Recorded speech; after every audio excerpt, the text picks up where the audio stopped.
केशव, अब मुझे कुछ और नहीं पूछना, कुछ नहीं जानना।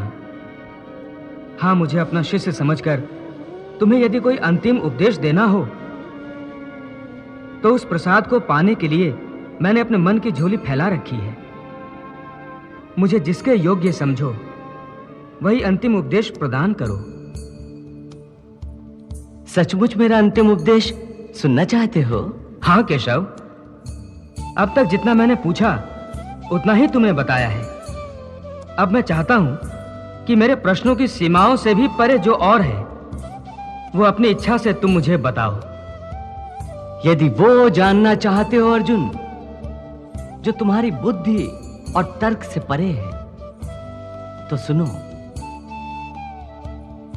मेरा अंतिम उपदेश बस इतना ही है कि अब तक जो मैंने तुम्हें ज्ञान, कर्म अथवा योग आदि की शिक्षा दी है वो सब भूल जाओ।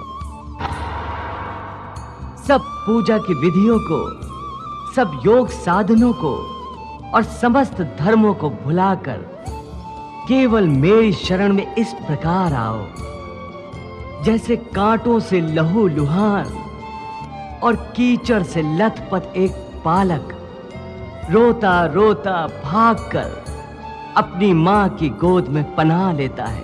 हे अर्जुन, मानव शरीर बड़ी मुश्किल से मिलता है, इसे यूं ही गंवाना नहीं चाहिए। देवता भी मानुष शरीर की आकांक्षा करते हैं, परंतु मनुष्य की विडंबना यही है कि वो इस शरीर को अर्थात मोक्ष के अवसर को गंवाता रहता है। सारी आयु भोग विलासों में बिताता है, यहां तक कि जब शरीर छूटने का समय आता है तब भी वासना उसका पीछा नहीं छोड़ती। हे अर्जुन, मृत्यु के समय जो वासना मनुष्य के मन में दृढ़ रहती है उसी वासना के अंतर्गत मनुष्य का दूसरा जन्म होता है। यम यम वापि स्मरन् भावम त्यजति अन्ते कलेवरम तम तमे वैति कौन्ते सदा तद भाव भाविता। हे योगेश्वर, आपने मेरे कई प्रश्नों के उत्तर दिए। एक प्रश्न और पूछना चाहता हूं। सुना है कि मृत्यु के समय मनुष्य को बड़ा कष्ट उठाना पड़ता है, चाहे वो मृत्यु युद्ध भूमि पर किसी शस्त्र के घातक घाव के कारण हो या अपने आप आए। क्या मृत्यु को आसान बनाने का कोई तरीका नहीं है?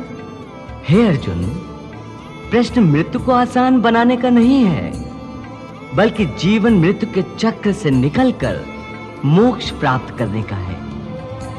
यदि मनुष्य मृत्यु के समय यह विधि अपनाए जो मैं तुम्हें बता रहा हूं तो उसे तुरंत मोक्ष प्राप्त होगा और वो सीधा मेरे धाम को पहुंचेगा।